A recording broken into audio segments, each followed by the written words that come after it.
Fadly Faisal terpukul dikaitkan dengan video viral mirip Rebecca Klopper. Kondisi terkini Fadly Faisal akui tengah terpukul lantaran video mirip kekasihnya, Rebecca Klopper yang viral.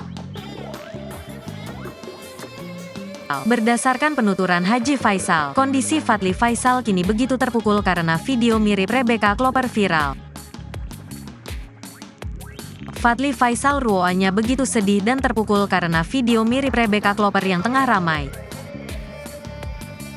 Melansir dari laman YouTube Seleb Oncam News pada Rabu, tanggal 24 Mei tahun 2023, Haji Faisal mengungkapkan soal kondisi terkini putra ketiganya itu. Dikatakan Haji Faisal, Fadly memang terpuruk usai beredar video mirip kekasihnya itu. Ini kan korban pasti perempuan, jejaknya susah hilang. Seorang teman, seorang pacarnya tersakiti ya, sedih dia, Fadly, ya sedih, cukup terpukul lah, ujar Haji Faisal.